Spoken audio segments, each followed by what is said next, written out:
আসসালামু আলাইকুম, কেমন আছো সবাই? অর্গানিক জিরো টু প্রো এর আজকে আমরা 25 নম্বর ক্লাস করব। আর আজকের এই ক্লাসে আমি তোমাদেরকে মূলত যেই টপিকটা পড়াবো সেটা হচ্ছে polymer. Organic zero to pro এর ক্লাস প্রায় শেষের দিকে চলে আসছে। আর তোমাদের এই প্লে লিস্টটা পূরণ হয়ে যাচ্ছে।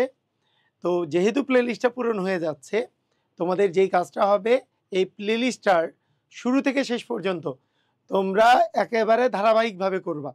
তোমরা যারা যারা অর্গানিক জিরো টু প্রো এর পুরা প্লে লিস্টটা ধারাবাহিকভাবে করবা, আমি শিওর তোমরা অর্গানিকে পুরা বস হয়ে যাবা। তো এরপরে আমি যেই কাজটা করব, তোমাদের এইখান থেকে সিকিউ সলভিং ক্লাস নিব। তো সিকিউ সলভিং এর কিন্তু সবগুলো পার্টি তোমাদের এই ক্লাসগুলোর মধ্যে থেকেই থাকবে, তোমরা দেখবা। এমসিকিউ সলভিং ক্লাস হবে, তার সাথে সাথে রূপান্তরের কিছু ক্লাস নিব, রূপান্তরের ক্লাস নিব, এবং ডেডিকেটেডলি অ্যাডমিশন রিলেটেড যেগুলো মানে অ্যাডভান্স লেভেলের প্রবলেম কিছু আছে সেই রিলেটেড আমি তোমাদের ক্লাস নেব। তার মানে এই প্লেলিস্টটা দিয়ে তোমার একেবারে জিরো থেকে একবারে এইচএসসি থেকে একবারে অ্যাডমিশন সব কিছু কভার হয়ে যাবে। তো ঠিক আছে, আমরা আজকে পলিমার অংশটা আমরা শুরু করি। তো তোমাদের প্রথমেই আমি বলি যে পলিমারে অনেক কিছুই আছে। পলিমারে আমরা কি কি পড়বো? পলিমারের আগে একটু পরিচয় দেখবো, শ্রেণীবিন্যাস দেখবো, তারপরে বিভিন্ন টার্ম আছে, টার্মগুলো সম্পর্কে শিখবো। পলিমার গ্লাস, প্লাস্টিসিটি, এর ভিত্তিতে শ্রেণীবিন্যাস, তারপরে বিভিন্ন মেইনলি হচ্ছে সংযোজন পলিমার আর ঘনীভবন পলিমার, এগুলো নিয়ে আমরা আসলে পড়ালেখা করব। তো দেখো, আমরা শুরু করে দেই আমাদের পড়াশোনা। পলিমার, পলিমার এই জিনিসটা মানে কি? পলি মানে হচ্ছে বহু, আর মার আসছে মেরোস থেকে, মানে হচ্ছে অংশ। বহু অংশ একত্রিত হয়ে পলিমার তৈরি করে। মানে এই বহুগুলা ক্ষুদ্র অংশ, ক্ষুদ্র অংশ বহুগুলা একত্রিত হয়ে বড় অংশ, বড় বড় অণু তৈরি করে। এই যে ক্ষুদ্র অংশ বা এই যে ক্ষুদ্র অণু যে আছে, এইটাকে বলা হয় হচ্ছে মনোমার। এটাকে কি বলে? মনোমার, যেটা ক্ষুদ্র অংশ। আর যেটা মনোমারগুলো একত্রিত হয়ে হয়ে হয়ে হয়ে বড় অণু যে তৈরি করলো, এটাকে বলি আমরা হচ্ছে পলিমার। বুঝতে পেরেছো? তাহলে বড় অণুটা হচ্ছে পলিমার, ছোট অণুটা হচ্ছে মনোমার, আর বড় অণুটা হচ্ছে পলিমার। ওকে, এখন এখন কথা হচ্ছে এই যে পলিমার যে আছে, এই পলিমারগুলোকে কত ভাগে ভাগ করা যায়? আচ্ছা, পলিমারের শ্রেণীবিন্যাস, তাই না? তাহলে এরপরে আমরা যেটা দেখব সেটা হলো পলিমারের শ্রেণীবিন্যাস।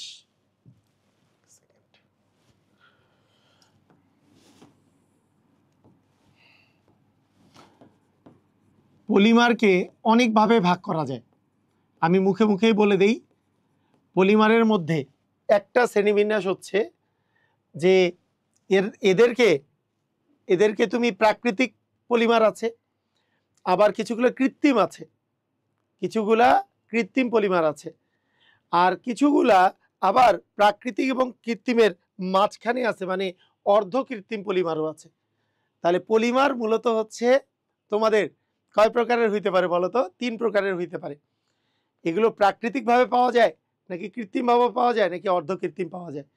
যেমন প্রাকৃতিকভাবে পাওয়া যায় স্টার্চ, সেলুলোজ, এগুলো কৃত্রিমভাবে তৈরি করা হয়, যেমন পিভিসি, তারপরে পলিথিন, পলিপ্রোপিন, এগুলো তো কৃত্রিমভাবে তৈরি করা যায়।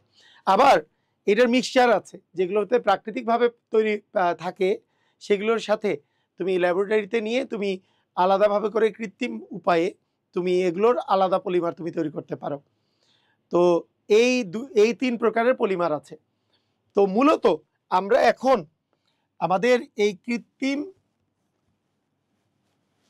কৃত্রিম তারপরে হচ্ছে প্রাকৃতিক আর অর্ধকৃত্রিম, এগুলো বাদ দিয়ে আমাদের এদের গঠনের ভিত্তিতে যে পলিমার, এটা যেইভাবে করে তৈরি হচ্ছে, এই গঠনের ভিত্তি যে পলিমার, এইটা বেশি ইম্পর্টেন্ট। এর পলিমারের শ্রেণীবিন্যাস এটা বেশি ইম্পর্টেন্ট। সেটা কি? একটা হচ্ছে সংযোজন পলিমার। পলিমারের তাহলে অনেকভাবে শ্রেণীবিন্যাস করা যায়। তাহলে একটা হচ্ছে সংযোজন পলিমার, আরেকটা হচ্ছে কি বলতো? ঘনীভবন পলিমার। ঘনীভবন, কনডেনসেশন। ঘনীভবনের ইংরেজি হচ্ছে কনডেনসেশন, আর সংযোজনের ইংরেজি হচ্ছে অ্যাডিশন বা জুতো পলিমার। এটা তাহলে দুই প্রকারের পলিমার আসলে পাওয়া যাচ্ছে, দুই প্রকারের পলিমার। তাহলে আমি প্রথমে কি বললাম, এরা এদেরকে তুমি যে এদেরকে তুমি এই যে গঠনের ভিত্তিতে এদেরকে তুমি দুই ভাগ করে ভাগ করতেছো। আর উৎসের ভিত্তিতে ছিল তিন প্রকার। উৎসের ভিত্তিতে কয় প্রকার ছিল? তিন প্রকার। এটার উৎস কি? যদি প্রাকৃতিক উৎস হয় তাহলে প্রাকৃতিক পলিমার। আচ্ছা, ওইটাও লিখে রাখি না, এটা লিখে রাখলেই ভালো হবে। এটাও লিখে রাখি কি আছে।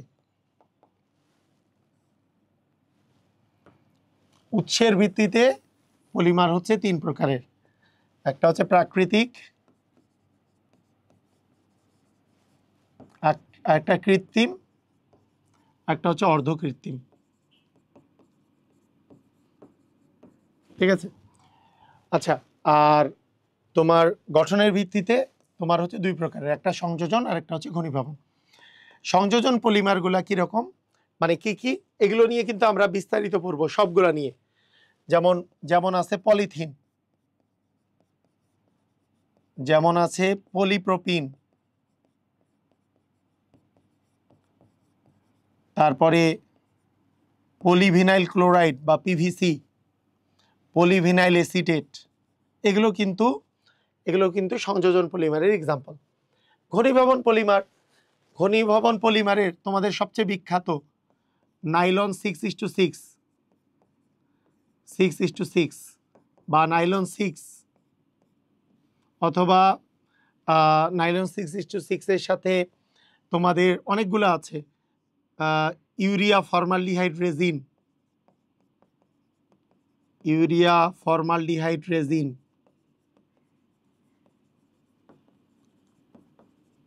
এগুলো নিয়ে আমরা পড়বো। হ্যাঁ, তারপরে তোমাদের আছে ব্যাকেলাইট,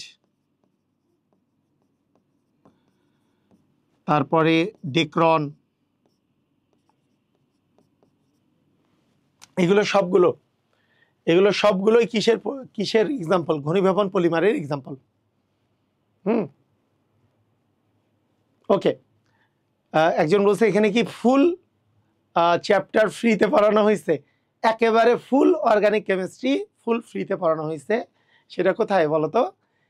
তুমি ইউটিউবে যেয়ে আলোড়ন XYZ ইউটিউব চ্যানেলে যেয়ে দেখতে পাবা, ওটা একবারে ফুল প্লে লিস্ট দেওয়া আছে, অর্গানিক 0 to Pro, একবারে ফুল সিলেবাসের, চ্যাপ্টারের শুরু থেকে শেষ পর্যন্ত একবারে ফুল দেওয়া আছে। ওকে, ঠিক আছে। দেখো, এখন দেখো এই যে ঘনীভবন পলিমার, এই ঘনীভবন পলিমার আর সংযোজন পলিমার, এগুলো নিয়ে আমরা একটু পরে পড়ছি কোনটা কি জিনিস। তার আগে কয়েকটা ইম্পর্টেন্ট জিনিস দেখতে হবে। সেটা হইল যে এইখানে আমাদের প্রথমত কয়েকটা টার্ম সম্পর্কে জানতে হবে। সেটা হচ্ছে পলিমার মোলার ভর। দেখে ফেলো, পলিমার মোলার ভর, এটাকে আমরা এমপি দ্বারা প্রকাশ করব। এমপি, পলিমার মোলার ভর। ঠিক আছে? আচ্ছা, আরেকটা হচ্ছে যে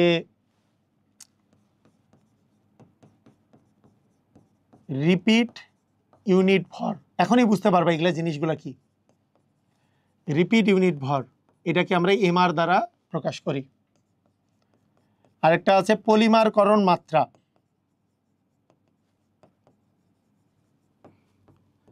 এটাকে আমরা এন দ্বারা প্রকাশ করি। আমাদের একটা সূত্র হচ্ছে, একটা সূত্র দেখো এখানেও অঙ্ক আছে নাকি, যে পলিমার মোলার ভর, মানে পলিমারের মোলার ভর এমপি সমান এমআর ইন্টু হচ্ছে এন। এটা মানে কি আসলে, এই কথার অর্থ কি? দেখো, একটা পলিমার দিলে তুমি এক্সাম্পলটা বুঝতে পারবা জিনিসটা কি আসলে, এক্সাম্পল দিলেই বুঝতে পারবা। একটা এক্সাম্পলের মাধ্যমে খুব ইজি। দেখো, আমি একেবারে সহজ এক্সাম্পল দিই, যেটা যেই রকম পলিমার সম্পর্কে তুমি জানো এরকম একটা সহজ এক্সাম্পল দিই। যেমন এইখানে আছে ইথিন। ইথিন ক্লাস 9-10 থেকে আছে এই জিনিসটা। ইথিনকে তুমি যদি 1000 ATM চাপ, 200 ডিগ্রি সেলসিয়াস তাপমাত্রায়, 1000 থেকে 1200 ATM চাপে 2000 ডিগ্রি সেলসিয়াস তাপমাত্রায় সামান্য অক্সিজেনের উপস্থিতিতে তুমি যদি এইটা সামান্য অক্সিজেনের উপস্থিতিতে তুমি যদি এই তাপ আর চাপ দাও, তাহলে এইটার এই ডাবল বন্ডটা ভেঙে যাবে। ডাবল বন্ডটা ভেঙে গেলে এর একটা হাত বের হবে, এর একটা হাত বের হবে, মানে CH2 এখানে হবে সিঙ্গেল বন্ড CH2, এর একটা হাত বের হবে, এর একটা হাত বের হবে। এইটার এন পরিমাণ অণু এইগুলোতে যুক্ত হবে, এগুলোতে যুক্ত হয়ে হয়ে বিশাল অণু তৈরি করবে। এটাই ছিল হচ্ছে ইথিন, এটা হচ্ছে মনোমার, ইথিন হচ্ছে মনোমার। এইটারই পলিমারের নাম হচ্ছে পলিথিন। এটা আমাদের কি ক্লাস 9-10 ছিল না? এটা আমাদের ক্লাস 9-10 ছিল, তাই বুঝছো? এটা আমাদের ক্লাস 9-10 তো ছিল। এখন খেয়াল করো এই যে পলিমার তৈরির সময় কি হয়? পলিমার তৈরির সময় যেই জিনিসটা হয় সেটা হচ্ছে এই যে CH2 যে আছে, এই CH2 যে আছে, এই জিনিসটা বারবার যুক্ত হয়, এই জিনিসটা বারবার যুক্ত হয়, বারবার যুক্ত হয়। দেখো এই জিনিসটা তোমার বারবার যুক্ত হয়। এখানে থামো, মনে করো এখানে যুক্ত হয়েছে, এরকম করে বারবার যুক্ত হয়ে বৃহৎ অণু তৈরি করে। মানে এই জিনিসটাই বারবার করে যুক্ত হয়। এই যে যেই জিনিসটা বারবার করে যুক্ত হচ্ছে, n সংখ্যক বার যুক্ত হয়েছে, মনে করো এটা n সংখ্যক বার যুক্ত হয়েছে, যেই জিনিসটা বারবার করে যুক্ত হচ্ছে এটাকে বলে রিপিট ইউনিট। বলো এটাকে কি বলে? Repeat unit. বুঝতে পারছো তো? যেই জিনিসটা বারবার যুক্ত হচ্ছে সেটাকে বলি আমরা হচ্ছে রিপিট ইউনিট। বলো তো এখানে রিপিট ইউনিটের ভর কত? কি মনে হচ্ছে এখানে রিপিট ইউনিটের ভর কত? কার্বন আছে 2টা, হাইড্রোজেন আছে 4টা, তাহলে ভর কত? রিপিট ইউনিটের ভর কত বলো? এখানে রিপিট ইউনিটের ভর কত?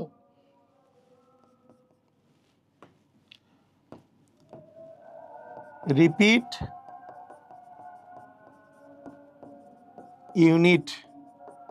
ইউনিটের মোলার ভর, 1 মোলের ভর।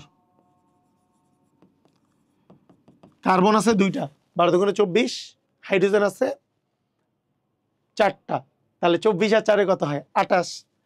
তার মানে এই যে রিপিট ইউনিট যেটা আছে সেটার ভর হচ্ছে 1 মোলের ভর 28 গ্রাম, 28 গ্রাম পার মোল আমরা বলতে পারি। বুঝতে পারছো? এই যে কার্বন আছে 2টা, 12 দুগুণে 24, হাইড্রোজেন আছে 2 দিয়ে 4টা, 28। তাহলে এই রিপিট ইউনিটটা বারবার যুক্ত হচ্ছে। তো পলিথিনের মধ্যে নরমালি এই রিপিট ইউনিটটা 7100 বার, মানে 7000 বা 7100 বারের মতো যুক্ত হয়। যদি 7100 বারের মতো রিপিট ইউনিটটা যুক্ত হয়ে পলিথিন তৈরি করে, তাহলে আমরা কি বলতে পারি? ওই জিনিসটাকেই বলবো আমরা পলিমারকরণ মাত্রা। তার মানে পলিমারকরণ মাত্রা। আচ্ছা, এই যে রিপিট ইউনিটের ভরকে আমরা প্রকাশ করতেছিলাম কি দ্বারা বলো তো? যে mr দ্বারা প্রকাশ করতেছিলাম আমরা, mr দ্বারা। আর পলিমারকরণ মাত্রা এইটাকে আমরা প্রকাশ করব n দ্বারা। n সমান মনে করো 7100, 7100। এখন বলো তাহলে পুরা পলিমারটার মোলার ভর কত হচ্ছে? এই যে পুরাটার ভর, এই জিনিসটা 7100 বার যুক্ত হয়েছে, মানে 7100 বার যুক্ত হয়েছে, এইটার ভর 28 আর যুক্ত হয়েছে 7100 বার, তাহলে মোট ভর কত হচ্ছে বলো? এই ভরটাকে আমরা বলবো পলিমারের মোট ভর, মানে এমপি। এমপি সমান হবে কি বললাম? mr ইন্টু হচ্ছে n। তার মানে 28 ইন্টু তোমার 7100 কত গ্রাম পার মোল হয় বলো? আমরা একটু ক্যালকুলেট করে ফেলি। 28 গুণন 7100, 19,000 না, 1,98,800। আচ্ছা, এটাকে আমরা রাউন্ড আপ করতে পারি।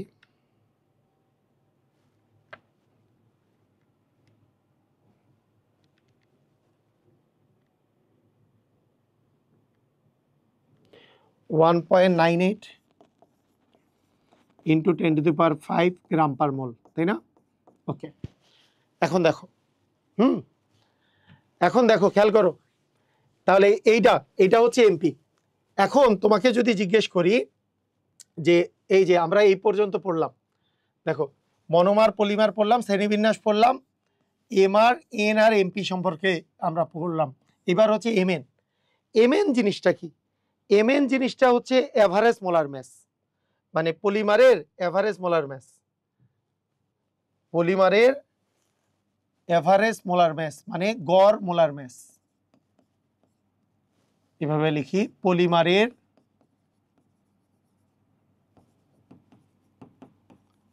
গড়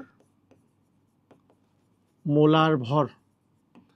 এই কথাটার অর্থ হচ্ছে যে তুমি যেই পলিমারগুলা পাবা সবগুলাতে তো এই চেইনটা পাবা না, যে 7100 পাবা না, 7100 পাবা না, কোনোটাতে 7000 পাবা, কোনোটাতে 7200 পাবা। তো যেইটা তুমি পাচ্ছ গুণ করে যে মানটা তুমি পাইলা, এই গুণ করে মানটা যে পেলা, এগুলো সবগুলো যোগ করে যতগুলা পেয়েছো অত দিয়ে ভাগ করে দিলে এর এভারেজ মানটা পাওয়া যায়। মনে করো কোনোটাতে পাইছো, কোনোটাতে এমপি এর মান পেয়েছো একটা, আরেকটাতে পাইছো আরেকটা। আমি একটু এখানে এইভাবে করে লিখে দেই যে মনে করো এইটাতে একটাতে পাইছে MP1, আরেকটাতে পাইছে MP2, আরেকটাতে পাইছে MP3। যদি 3টা পাও তাহলে 3 দিয়ে ভাগ করে দিবা, তাহলে এভারেজ মানটা তুমি পেয়ে যাবা, গড় মোলার ম্যাসটা তুমি পেয়ে যাবা। বুঝতে পারছো? ক্লিয়ার? বুঝেছো? কোনো ভেজাল আছে? কোনো ভেজাল নাই। ওকে, এরপরে আরেকটা খুবই ইম্পর্টেন্ট একটা টার্ম আছে, সেটা হলো যে এই যে তুমি পলিমারগুলা যখন তুমি দেখছো, এই পলিমারগুলা যখন তুমি দেখছো, যদি পলিমারগুলাকে মনে করো যে আমি ইথিলিন নিয়েই কাজ করতেছি, পলিথিন নিয়ে কাজ করতেছি, তাহলে পলিথিন নিয়ে কাজ করছি, মনে করো CH2 CH2 CH2 CH2 এরকম করে তোমার পলিমার যে গঠন করছে, এই যে এইটা হচ্ছে রিপিটিং ইউনিট, এইটা বারবার করে যুক্ত হচ্ছিল, এইটা বারবার করে যুক্ত হচ্ছিল, এইটা বারবার করে যুক্ত হচ্ছিল। ধরো এখানে 3 বার যুক্ত হয়েছে, এরকম করে 7100 বার যুক্ত হয়ে পলিথিন তৈরি করছে, তাই না? এরকম। তাহলে এই যে এই জিনিসটা যে আছে, এই যে এইটার এই বরাবর যদি 7100 বার যুক্ত হয়, এইটার পুরা রৈখিকভাবে এইটার যে ডিস্টেন্স, এই ডিস্টেন্সটাকে আমরা বলি হচ্ছে প্রসারিত ডিস্টেন্স। প্রসারিত ডিস্টেন্স মানে প্রসারিত দৈর্ঘ্য বা প্রসারিত মেরুদণ্ডের দৈর্ঘ্য। প্রসারিত মেরুদণ্ডের দৈর্ঘ্য মানে এই জিনিসটা বারবার যুক্ত হয়ে যদি এই যে সরলভাবে করে যদি যুক্ত হয়, মানে এইটাই তো 7100 বার যুক্ত হয়েছে, এইটা একবার, দুইবার, তিনবার এরকম করে 7100 বার এই জিনিসটাই বারবার বারবার বারবার করে তুমি যুক্ত করাইলা। তাহলে যে লেন্থটা হবে সেটাকে আমরা বলবো প্রসারিত মেরুদণ্ডের দৈর্ঘ্য। লিখে ফেলো, প্রসারিত মেরুদণ্ডের দৈর্ঘ্য, অ্যাকচুয়ালি এক্সটেন্ডেড লেন্থ। এটা এই এক্সটেন্ডেড লেন্থ ইকুয়াল, এই যে দেখো এইখানকার প্রত্যেকটা রিপিট ইউনিটের যে লেন্থ আছে তাকে আমরা পলিমারকরণ মাত্রা দিয়ে গুণ দিলেই কিন্তু এটা পেয়ে যাবা। কারণ একটার লেন্থ যদি তুমি পাও, তাকে n সংখ্যক বার যুক্ত হয়েছে, মানে ওই যে পলিমারকরণ মাত্রা মানে কি, যতবার যুক্ত হয়েছে সেটা দিয়ে গুণ দিলে তুমি এক্সটেন্ডেড লেন্থ পাবা। যেমন ইথিনের ক্ষেত্রে, পলিথিনের ক্ষেত্রে আমরা যদি দেখি, পলিথিনের ক্ষেত্রে এই পলিথিনের ক্ষেত্রে এই মানটা L0 এর মানটা হচ্ছে 250 পিকোমিটার। এটার মান হচ্ছে 250 পিকোমিটার। তাহলে L0 যদি 250 পিকোমিটার হয়, 250 পিকোমিটার ইন্টু 7100, এইটা তাহলে এক্সটেন্ডেড লেন্থ হবে এটা। তাহলে 7100 গুণন 250 হচ্ছে 1.775 ইন্টু 10⁶ পিকোমিটার। এটা কি বুঝেছো? ক্লিয়ার? মানে এক্সটেন্ডেড লেন্থটা কত হবে, মানে তুমি যদি জোড়া জোড়া জোড়া জোড়া লাগায় সোজা যদি এরকম করে করে যদি থাকে, তাহলে টোটাল লেন্থটা কত হবে? তাহলে এক্সটেন্ডেড লেন্থটা হবে এটা। কিন্তু মজার ব্যাপার হচ্ছে যে আমাদের এই যে পলিমারের মধ্যে এই এই জিনিসটা, এই জিনিসগুলা যে থাকে, পলিথিনের অণুগুলা যে যুক্ত থাকে, এগুলো সরলভাবে থাকে না, সোজাসুজি থাকে না, বরং এরা কুণ্ডলীর মতো পেঁচানো অবস্থায় থাকে, কুণ্ডলীর মতো পেঁচানো অবস্থায় থাকে। মানে এরা সরলভাবে করে এই সোজা সোজা সোজা হইলে এইটা লেন্থ হইতো, সোজা হইলে এই লেন্থটা হইতো, কিন্তু এরা কি অবস্থায় থাকে? কুণ্ডলীর মতো পেঁচানো অবস্থায় থাকে। এর ফলে কুণ্ডলীর মতো যেহেতু পেঁচানো অবস্থায় থাকে, এই কারণে এদের একটা চক্রগতির ব্যাসার্ধ আছে, রেডিয়াস অফ জাইরেশন। এটার একটা রেডিয়াস অফ জাইরেশন আছে, চক্রগতির ব্যাসার্ধ, এবং এটার ফর্মুলা আছে তোমাদের বইয়ের মধ্যে, হাজারি স্যারের বইয়ে আছে ফর্মুলাটা। এই ফর্মুলাটা হইল, ফর্মুলাটাকে দুইভাবে লেখা যায়, L not root over L nought দিয়ে তুমি রুট ওভার n/6 এইভাবে লেখা যায়। তোমাদের হাজারি স্যারের বইয়ে এই জিনিসটাকে এইভাবে লেখা আছে, রুট ওভার এল নট দিয়ে স্কোয়ার/6। এটার স্কোয়ারটা বাইরে আনাও, বাইরে আনলেই তো হয়। এইভাবে করে শিখতে হবে না, এইভাবে করে দরকার নেই, এটাই এইভাবে করে শিখলেই বেটার, এভাবে করে শেখাই better. L not root over n/6। L naught মানে কি? ওই যে একটু আগে যে দেখাইলাম, এল নট মানে কি ছিল বলো তো? এল নট মানে ছিল ওই যে প্রত্যেকটা যে রিপিট ইউনিট আছে তার লেন্থ, যেটার ক্ষেত্রে পলিথিনের ক্ষেত্রে রিপিট ইউনিটটার লেন্থ কত ছিল? 250 পিকোমিটার।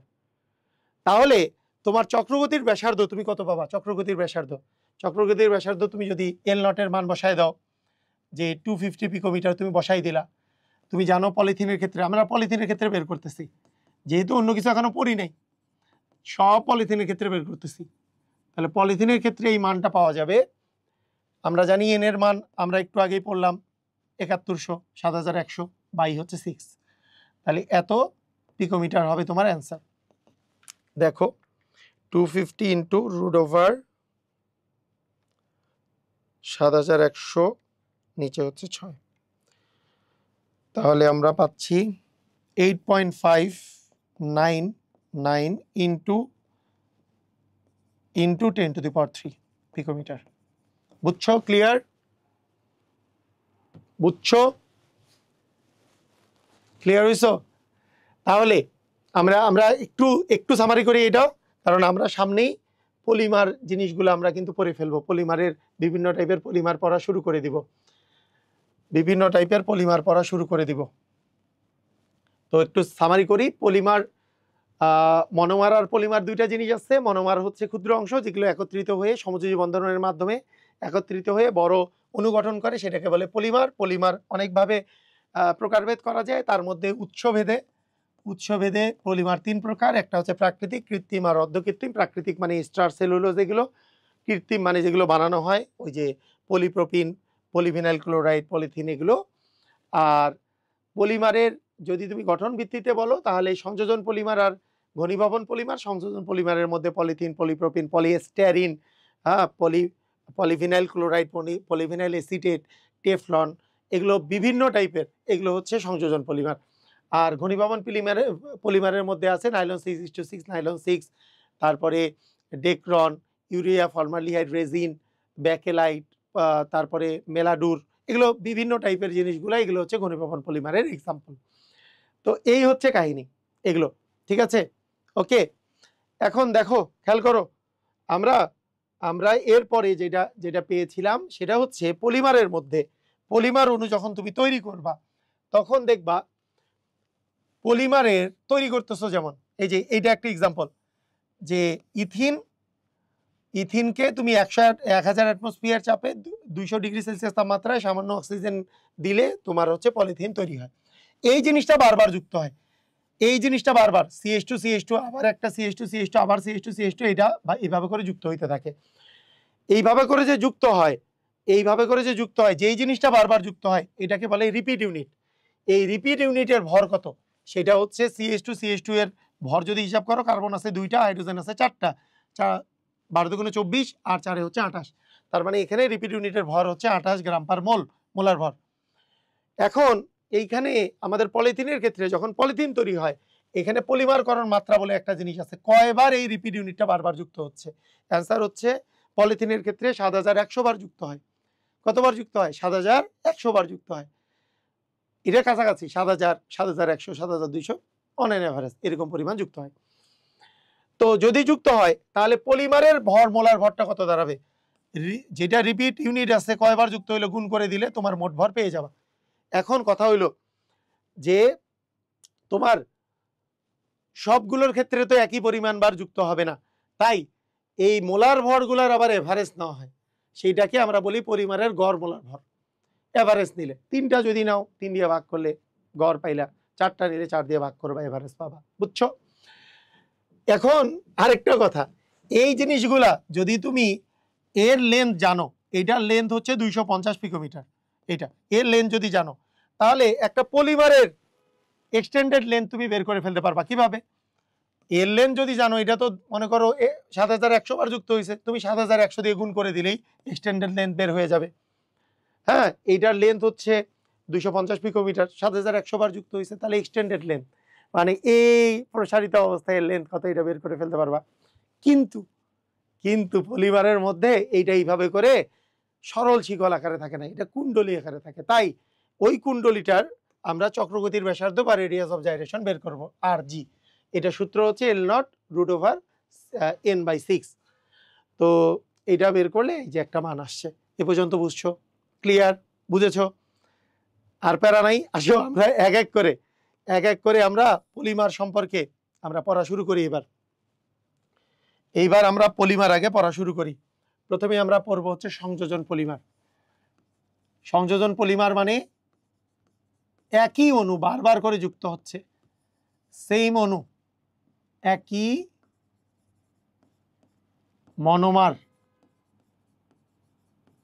বারবার যুক্ত হয়, সেটাকে আমরা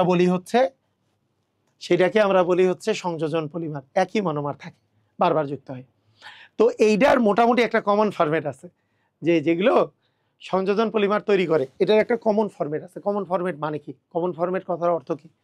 কমন ফরম্যাটটা হচ্ছে, দেখো এগুলো এরকম করে হয়, সাধারণত যৌগগুলো এরকম করে হয়। CH2 ডাবল বন্ড CH, এখানে যে কোনো একটা মৌল হিসেবে Z দিলাম, Z, এইটা উচ্চ তাপ দিয়ে, উচ্চ তাপমাত্রা উচ্চ চাপ দিয়ে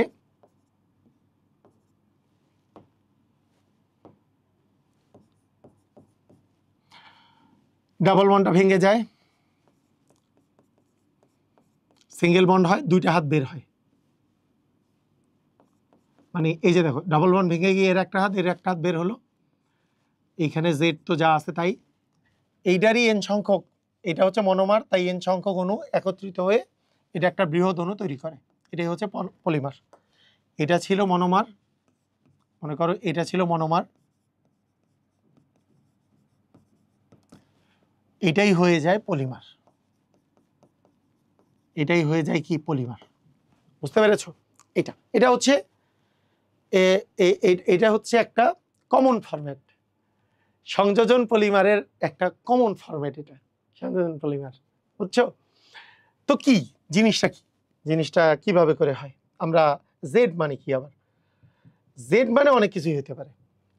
দেখো ভালো করে খেয়াল করো, জেড মানে অনেক কিছুই হতে পারে। অনেক কিছু হতে পারে মানে কি? ধরো জেড এর মান আমি দিলাম, মনে করো জেড এর মান আমি দিলাম হচ্ছে এইচ। বলো জেড এর মান যদি এইচ দেই, তাহলে বলো তো জেড এর মান এইচ দিলে এখানে যদি একটা এইচ আসে, তাহলে CH2 ডাবল বন্ড CH2 নাম কি হবে? এটা বলো, CH2 ডাবল বন্ড CH2 নাম কি হবে? বলো, CH2 ডাবল বন্ড CH2, এটার নাম কি? ইথিন না? এটার নাম ইথিন। তখন এইটা n সংখ্যক অণু যদি একত্রিত হয়, সেটার নাম কি দিবা? n সংখ্যক অণু একত্রিত হইলে আমরা জানি উচ্চ চাপ, উচ্চ তাপমাত্রা, আমি তো তাপমাত্রাও বলছি, তাপমাত্রা 200 আর চাপ হচ্ছে 1000, উচ্চ চাপ, সামান্য অক্সিজেন,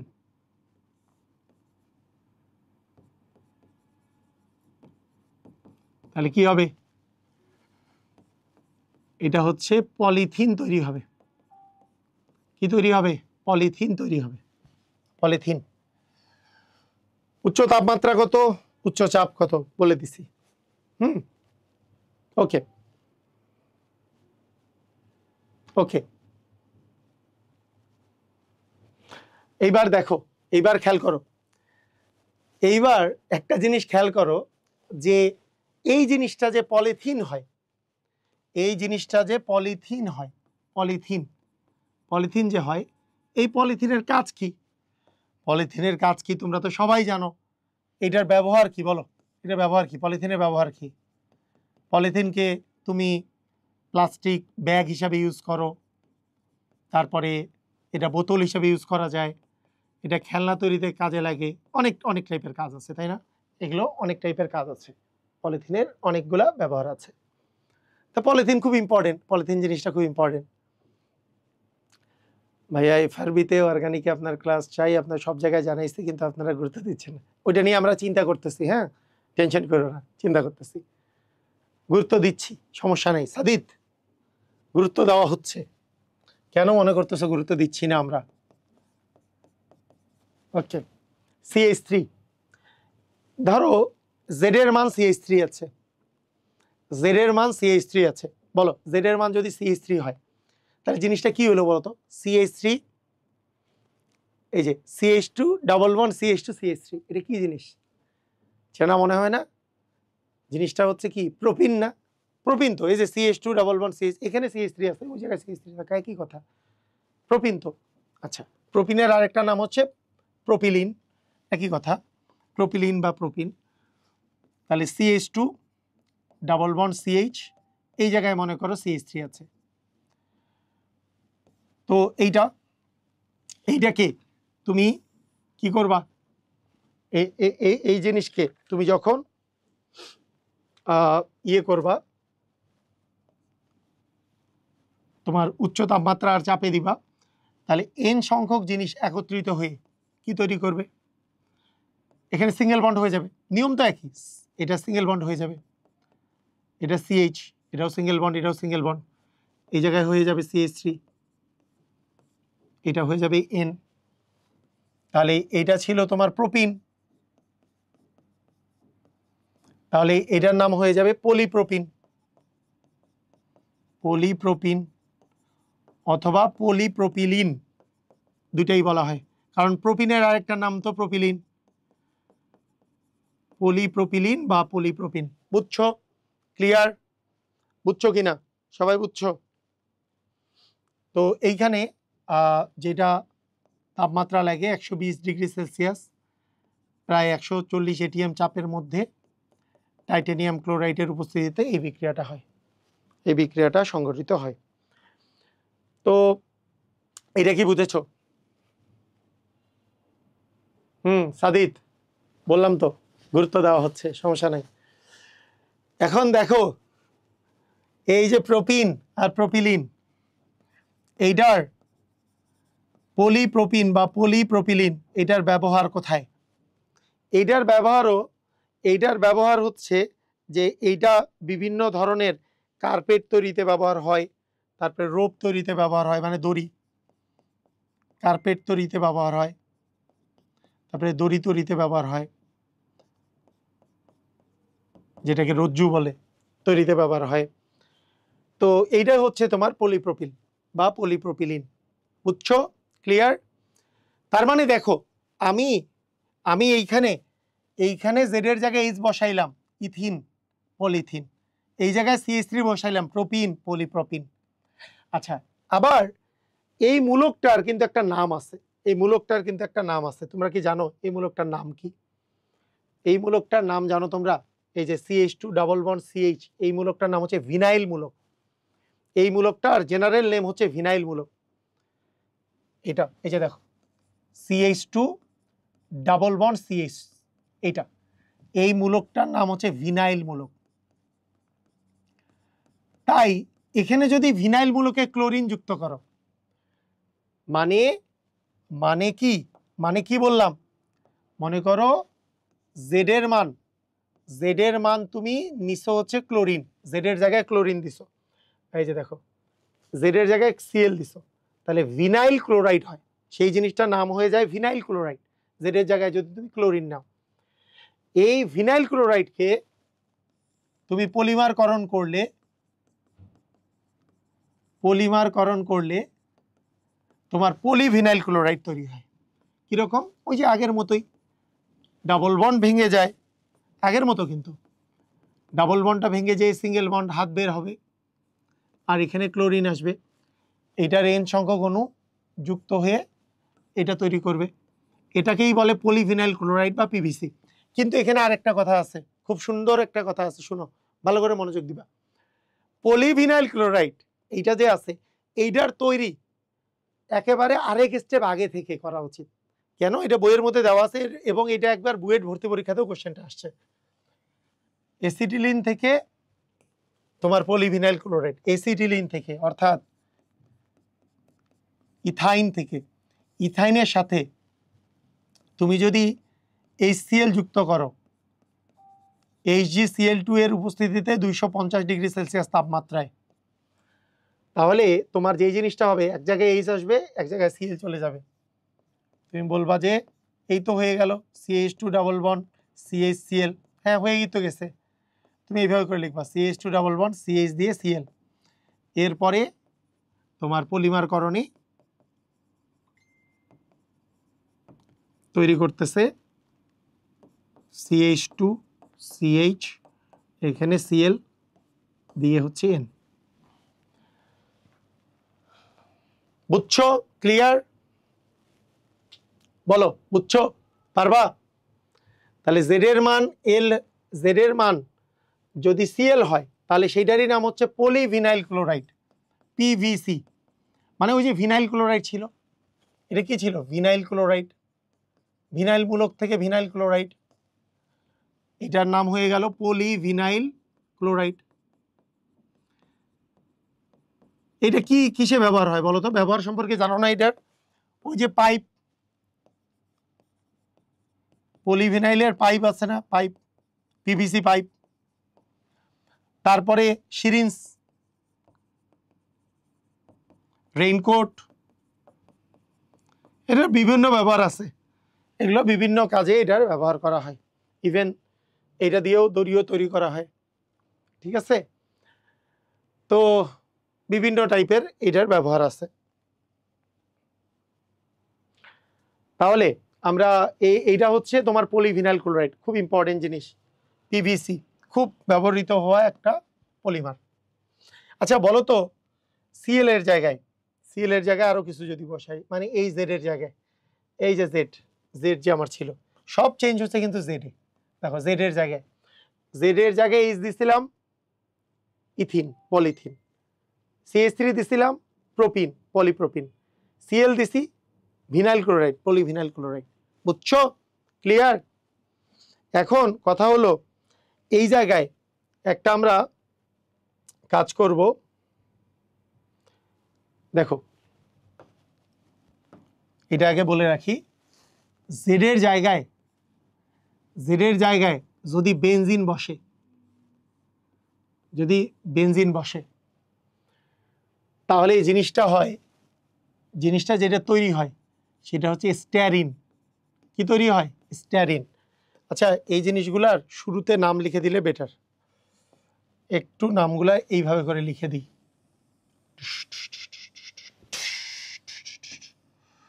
তোমাদের মনে রাখতে সুবিধা হবে, তাহলে ক্লাস নোটটাতে সুবিধা হবে। এইটা ছিল পলিথিন,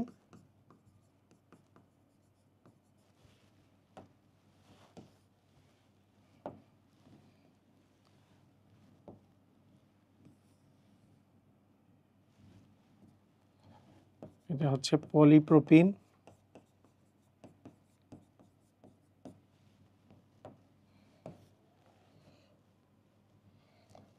এটা হচ্ছে পিভিসি।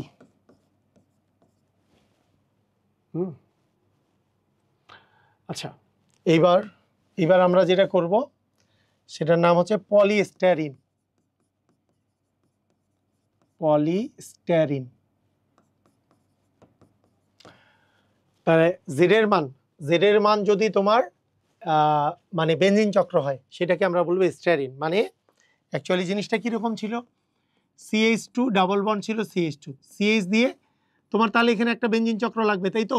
বেনজিন ডিব্বা বসাই দিলা, তাহলে সেই জায়গা থেকে তোমার স্টারিন তৈরি হবে। কিন্তু আমরা যেভাবে করে লিখি জিনিসটা দেখো কিভাবে করে লিখি।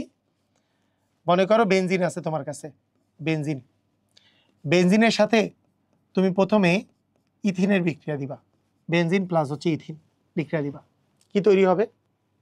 বেনজিন আর ইথিন যদি তুমি বিক্রিয়া দাও অ্যালুমিনিয়াম ক্লোরাইডের উপস্থিতিতে, এইখান থেকে এই যে এই জায়গায় এইখান থেকে একটা যুক্ত হবে, এইখান থেকে যুক্ত হওয়া মানে একটা হাইড্রোজেন, দেখো এখানে যুক্ত হওয়া মানে এইটা সিঙ্গেল বন্ড হয়ে যাবে, একটা হাইড্রোজেন যুক্ত হয়ে এখানে আসবে, তার মানে এইটা কিন্তু এরকম হবে। দেখো এখান থেকে একটা হাত বের হয়েছে, হাত বের হওয়া মানে হাইড্রোজেন বের হওয়া, তাহলে কি হবে? এই জায়গায় আসবে CH2, এই জায়গায় আসবে CH3। বলো তো একটা এইচ এক্সট্রা কোথা থেকে আসছে? এই যে যেটা এখান থেকে হাইড্রোজেনটা হাতটা বের করছে সেটাই এখানে এসে যুক্ত হয়েছে। এইটার সাথে যদি তুমি ক্রোমিয়াম অক্সাইডের যদি বিক্রিয়া দাও 650-এ, তাহলে কি করে?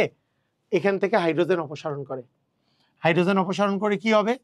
হাইড্রোজেন অপসারণ করে স্টারিন তৈরি করবে।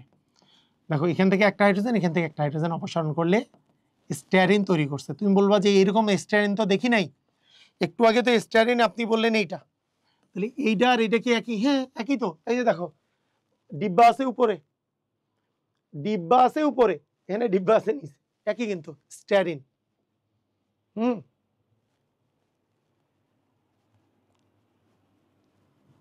বুঝছো? ক্লিয়ার?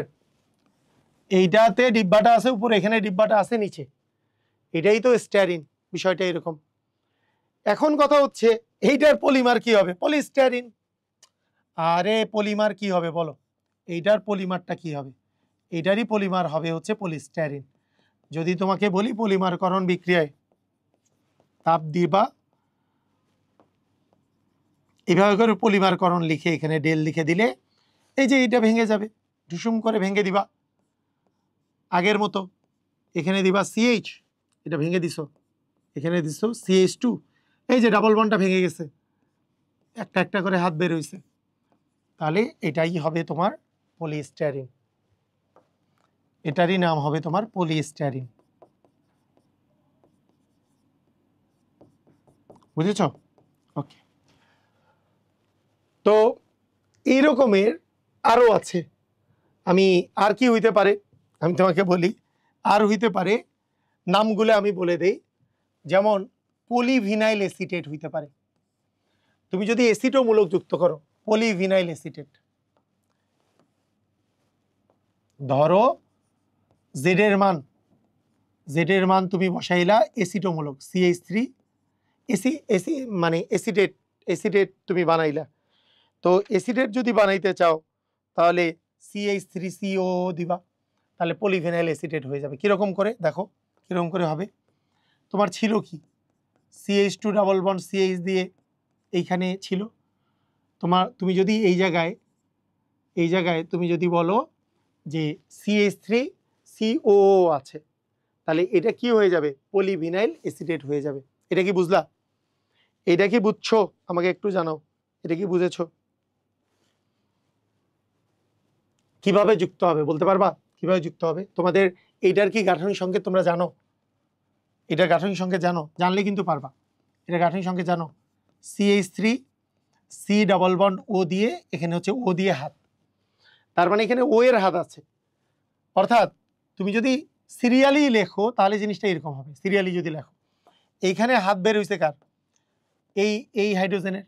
এই জায়গায় এই ওটা যুক্ত করো, এই জায়গায় C ডাবল বন্ড ও যুক্ত করো, এই জায়গায় তোমার CH3। এটাই হচ্ছে ভিনাইল এসিটেট।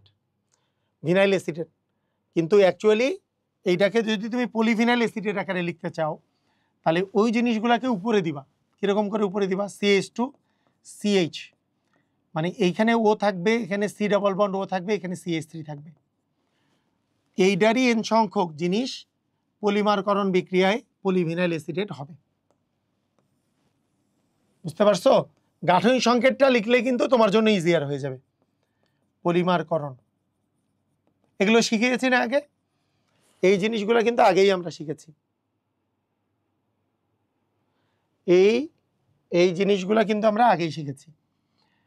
দেখো, ও এটা তো ডাবল বন্ড, তাহলে দেখো CH2 single bond CH bond বের হয়ে গেল, এখানে হবে OC ডাবল বন্ড ও দিয়ে CH3, এটাই হচ্ছে পলিভিনাইল অ্যাসিটেট। তো এই জিনিসগুলোর মধ্যে আর অ্যাক্রাইল নাইট্রাইল আছে, এবং আরেকটা ইম্পর্টেন্ট জিনিস আছে সংযোজন পলিমারের মধ্যে, সেটা হচ্ছে CF2CF2 এটাকে বলে টেফলন।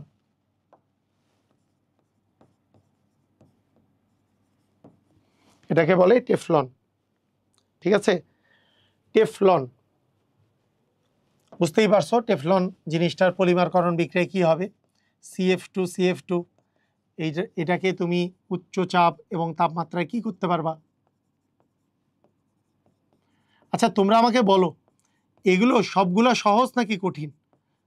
যদিও এগুলো বেশিরভাগই থিওরিটিক্যাল, কিন্তু তুমি যদি এইভাবে করে মনে রাখার চেষ্টা করো, এগুলো কিন্তু মোটেও কঠিন কিছু না। দেখো আমরা একটু সংযোজন পলিমারগুলা একটু আমরা দেখি, বলো এইখানে যদি আমাদের H আসে তাহলে ইথিন, এখানে CH3 আসলে কি হবে? প্রোপিন মানে পলিপ্রোপিন।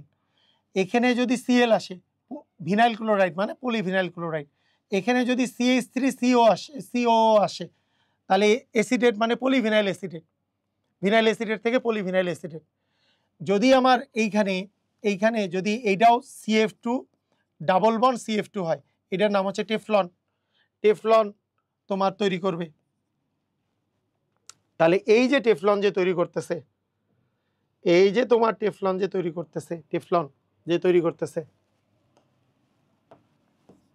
এটা পলিমারটার নাম কিন্তু টেফলন। টেফলন নন স্টিকি, রান্নাবান্নার কাজে, রান্নাবান্নার সামগ্রী নন স্টিক।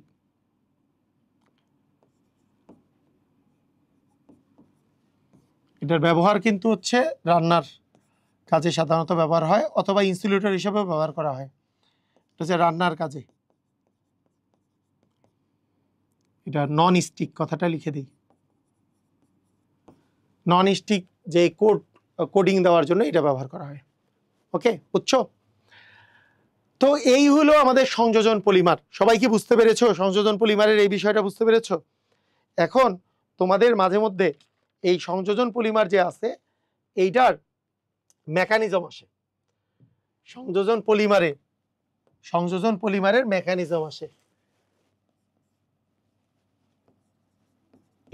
এই মেকানিজমটা তোমাদের হাজারি স্যারের বইয়ে দেওয়া আছে। পলিমার কিভাবে কাজ করে, পলিমার পার অক্সাইডের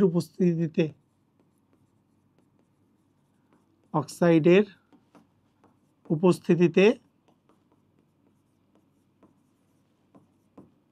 ক্রিয়া কৌশল বা মেকানিজমটা তোমাকে যদি দেখাতে বলে, তুমি কিভাবে করে দেখাবা? দেখো এটা তুমি কিভাবে দেখাবা, এটা দেখানোর সিস্টেম কি হবে?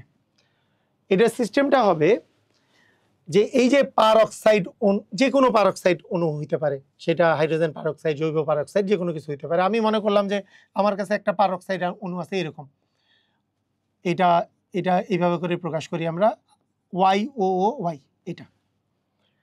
এইটাকে আমরা যখন এই জিনিসটাকে যখন পারঅক্সাইড অণু যখন ভাঙে, মনে করো সূর্যালোকের উপস্থিতিতে যখন পারঅক্সাইড অণু যখন ভাঙে, তখন এটা ফ্রি রেডিকেল তৈরি করে। মনে আছে ফ্রি রেডিকেল বিক্রিয়ার মেকানিজম? ওই যে খারাসের নীতিতে এন্টি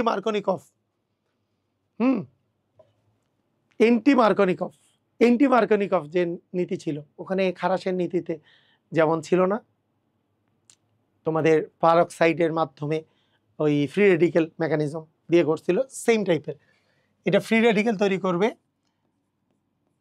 এই যে এটা দুইটা ওয়াইও ফ্রি রেডিকেল তৈরি করলো। ধরো আমি আমি যেই মেকানিজমটা করতেছি, যার মেকানিজমটা করতেছি, ধরো সেটা হচ্ছে একটা ইথিন অণু। ওই যে পলিথিন কিভাবে তৈরি হচ্ছে সেটা, এইটা তাহলে ইথিনের সাথে যদি বিক্রিয়া করে, এটা যদি ইথিনের সাথে বিক্রিয়া করে, তাহলে ইথিন অণুটা কি তৈরি করবে, মানে ওয়াই ও তো এইভাবে করে লিখি, ওয়াই আর ও এর মধ্যে তো সিঙ্গেল বন্ড আছে, ফ্রি রেডিকেল কি তৈরি করবে, তাহলে এইটা এটার সাথে যুক্ত হবে। দেখো ভালো করে বুঝো, ফ্রি রেডিকেল অণুর সাথে যখন এইটা বিক্রিয়া করবে তখন এইটা ভেঙে যে এখানে একটা ফ্রি রেডিকেল, এই পাশে একটা ফ্রি রেডিকেল থাকবে, তখন ফ্রি রেডিকেলগুলা এই পাশের ফ্রি রেডিকেলটা এর সাথে যুক্ত হয়ে যাবে, এই পাশের ফ্রি রেডিকেলটা থেকে যাবে, অর্থাৎ ওয়াইও তারপরে ওয়াই এর সাথে ও তারপরে CH2 ফ্রি রেডিকেল মিলে, দুইটা ফ্রি রেডিকেল মিলে, দুইটা ইলেকট্রন মিলে একটা বন্ড তৈরি করছে, আর এই পাশের যে ফ্রি রেডিকেলটা আছে সেটা তো থেকে যাবে। এটা কি বুঝছো? মানে কিভাবে ডাবল বন্ডটা ভেঙে সিঙ্গেল বন্ড হয় সেটার বিষয়টা এটা। এবং এই জিনিসটাই কিন্তু আবার একটা ইথিন অণুকে তোমার বিক্রিয়া করাবে, যে ওয়াইও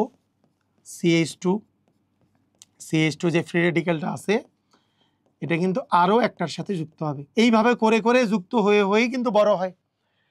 এই ফ্রি রেডিকেলটা এটাকে ভেঙে দিবে, এইটা ফ্রি রেডিকেল, এটা ফ্রি রেডিকেলে, এই পাশের ফ্রি রেডিকেলটা এর সাথে যুক্ত হয়ে যাবে, তখন এটা কি তৈরি করবে, ওয়াইও CH2 তো দুটাই ছিল, আরও দুইটা যুক্ত হইলো, CH2 দিয়ে এটা ফ্রি রেডিকেল তৈরি করলো। বুঝছো? এটা কি বুঝতে পারছো? কারা কারা বুঝছো আমাকে একটু জানাও। মানে আবার একটা কিন্তু ফ্রি রেডিকেল তৈরি করে ফেলছে। এইভাবে করে করে এই CH2 এইখানে কিন্তু তোমার বাড়তেছে না, CH2 পরিমাণ আস্তে আস্তে কি বাড়তেছে না, এটা কি বুঝছো? তুমি যদি আরেকবার যুক্ত করাও তাহলে আরো একটা, মনে করো যে আরো একটা অণুর সাথে যদি যুক্ত করো, ধরো এই সেম জিনিসটা, এই জিনিসটা তুমি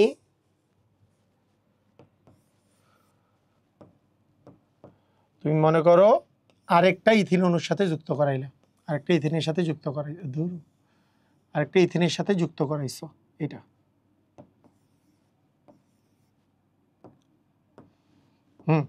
তাহলে কি হবে, এই ফ্রি রেডিকেলটা আরো বড় হবে। আরো বড় হবে কিরকম, এই ফ্রি রেডিকেলটা এর সাথে যুক্ত হবে, তার মানে ওয়াইও, আচ্ছা এখানে কয়টা হইলো তাহলে, একটা দুইটা তিনটা চারটা পাঁচটা, আর এই পাশে CH2 ফ্রি রেডিকেল থাকবে। এটা কি বুঝেছো? বুঝছো? ক্লিয়ার? তো আমরা এইভাবে করেও লিখতে পারি যে ওয়াইও CH2 দিয়ে মোট তো পাঁচটা, তার মধ্যে এই CH2 লিখছি, আর বাকি থাকলো এখানে চারটা, আর লাস্টেরটাকে আমরা আবার, মানে মোট তো ছয়টাই লিখতে পারো, বা এখানে এইভাবেও লেখা যায়, CH2 দিয়ে ফ্রি রেডিকেল তুমি লিখলা, মানে লাস্টেরটা যেহেতু ফ্রি রেডিকেল হবে, তো ফ্রি রেডিকেলটাকে আলাদা লিখলাম, মোট ছয়টা, এখানে মোট ছয়টা কার্বন, 1 2 3 4 5 6টা, এখানেও ছয়টাই লিখছি, প্রথমটা আর লাস্টেরটা লিখছি, আর মাঝখানেরগুলো CH2 দিছি। বুঝলা? ক্লিয়ার? বুঝছো? তো এইভাবে করে তোমার আসলে মেকানিজমটা সম্পন্ন হয়।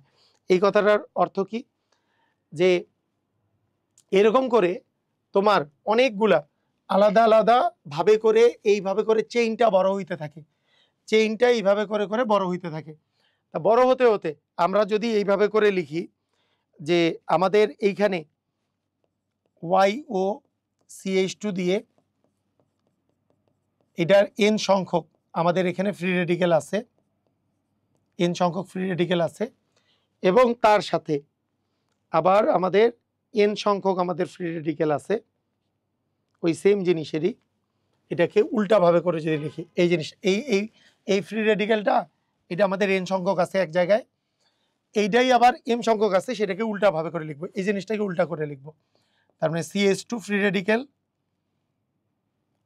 এখানে CH2 দিয়ে হচ্ছে n, আচ্ছা এর আগেরটা n দিছি, এটাই m দিলাম, তারপরে তোমার CH2, তারপরে O, তারপর Y, এই দুইটা যদি তোমার যুক্ত হয়, এই দুইটা যুক্ত হয়ে তোমার আসলে বড় অণুটা তৈরি করে, বড় যেই অণুটা সেটা তৈরি করে।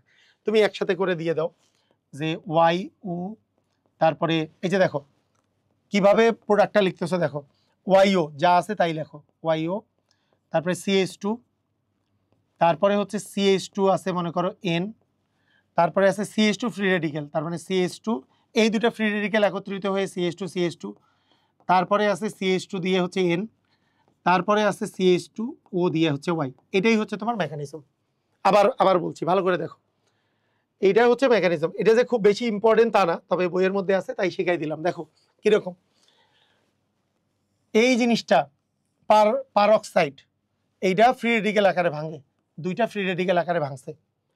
এই ওয়াইও ফ্রি রেডিক্যাল যখন তোমার অ্যালকিনের সাথে বিক্রিয়া অংশগ্রহণ করে, তাহলে একে দুইটা ফ্রি রেডিক্যালে ভেঙে ফেলে, এখানে একটা ফ্রি রেডিক্যাল থাকে, এখানে একটা, এই ফ্রি রেডিক্যাল এই ফ্রি রেডিক্যাল মিলে একটা বন্ড তৈরি হয়, মানে এই দুইটা মিলে একটা বন্ড তৈরি হয়। তাই ওয়াইও CH2 সিঙ্গেল বন্ড, তো ওই যে ফ্রি রেডিক্যাল আকারে ভাঙছে একটা বন্ড, আর এখানে ফ্রি রেডিক্যালটা থেকে যায়।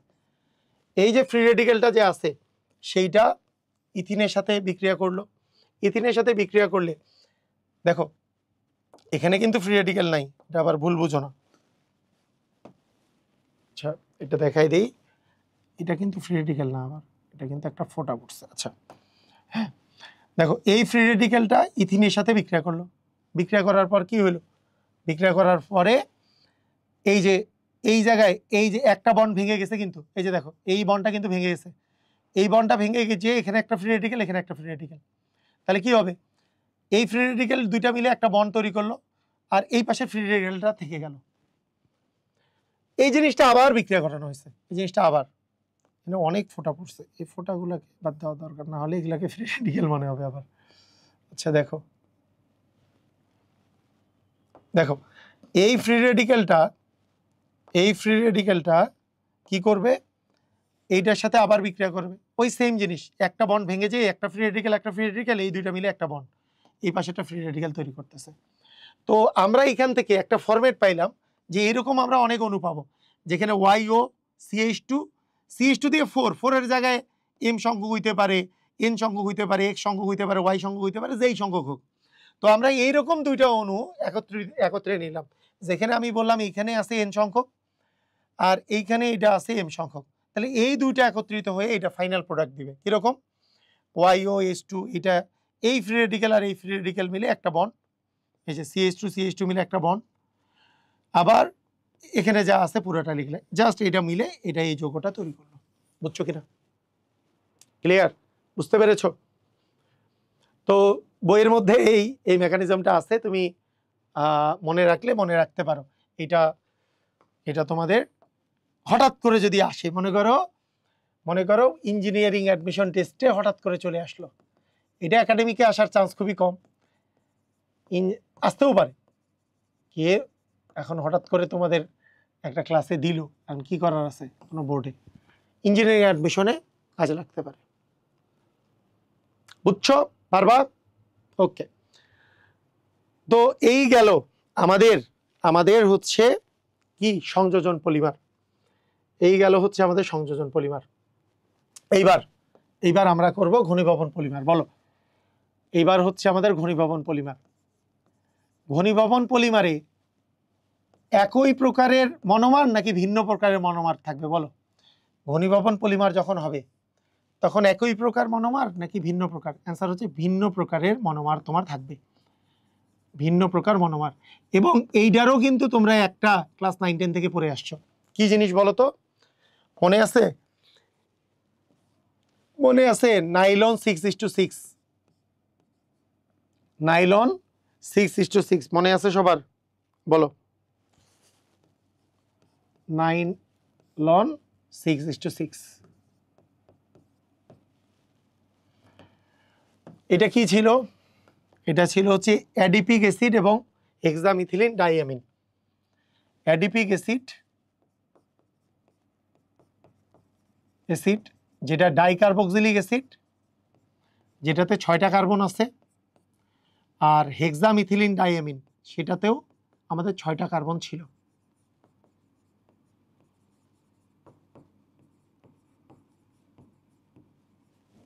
এই দুইটা জিনিস একত্রিত হচ্ছিল, তাই না? অ্যাডিপিক অ্যাসিড এবং হেক্সামিথিলিন ডাইঅ্যামিন। তো এই অ্যাডিপিক অ্যাসিড এবং হেক্সামিথিলিন ডাইঅ্যামিন, অ্যাডিপিক অ্যাসিডকে বেশিরভাগ জায়গায় অবশ্য সরিয়া জফলা দিয়ে রাখে, অ্যাডিপিক এভাবে করে লিখি। দেখো ডাইকার্বক্সিলিক অ্যাসিড মানে দুই পাশে COOH আছে, অ্যাডিপিক অ্যাসিড মানে মোট 6টা কার্বন থাকবে, তাহলে দুই পাশে COOH আছে, COOH আছে, এটা হচ্ছে 6 কার্বন বিশিষ্ট একটা অ্যাসিড, ডাইকার্বক্সিলিক অ্যাসিড মানে দুই পাশে COOH আছে এবং মোট 6টা কার্বন, তাই এটা হচ্ছে অ্যাডিপিক অ্যাসিড। আর হেক্সামিথিলিন ডাইঅ্যামিন মানে হেক্সামিথিলিন, মিথিলিন গ্রুপ আছে 6টা, আর ডাইঅ্যামিন মানে NH2 আছে 2টা, হেক্সামিথিলিন ডাইঅ্যামিন। তো এই দুইটা বিক্রিয়ায় তোমার কিন্তু এটার মনোমারটা তৈরি হয়। কিরকম বিক্রিয়া করলে কি হবে দেখো, বিক্রিয়াটা করলে যেই জিনিসটা হবে, এইখান থেকে OH আর এইখান থেকে একটা H মিলে পানি তৈরি করবে, আর বাকিটা যুক্ত করে দিবা, বাকিটা হয়ে যাবে যুক্ত। কিভাবে যুক্ত করবা দেখো, এই বন্ডটা তুমি এই মানে এখানে তো একটা হাত ফাঁকা হয়েছে নাইট্রোজেনের, এই বন্ডটা নাইট্রোজেনকে দিবা, হাইড্রোজেনটা একটু উপরে দিবা, শেষ কাহিনী। বাকিটা পুরোটা দেখো COOH আছে, এভাবে করে লিখলাম COOH, এখানে দেখো CH2, এখানে আছে 4, তারপরে C ডাবল বন্ড। এইবার দেখো কার্বনের একটা হাত ফাঁকা হয়েছে, সেটা নাইট্রোজেনের যে একটা হাত ফাঁকা হয়েছে সেটাকে ধরবে, হাইড্রোজেনটা নাইট্রোজেনের উপরে রাখো, উপরে লিখে ফেললাম। তারপরে CH2 6, তারপরে হচ্ছে NH2, এখানে প্লাস হচ্ছে পানি। তাহলে দেখো এইখানে যে জিনিসটা তৈরি হলো, এটাই হচ্ছে নাইলন 6:6 এর কি বলতো মনোমার, এটাই হচ্ছে মনোমার।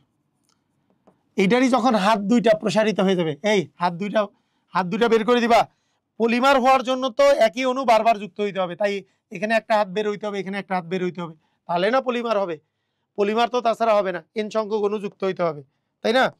তাহলে তুমি কি করবা, তুমি এই কাজটা করো যে এই জিনিসটা যে আছে, এই জিনিসটাকে আমরা যদি পলিমারকরণ করি, হ্যাঁ, এটার যদি পলিমারকরণ করা যায় তাহলে কি হবে,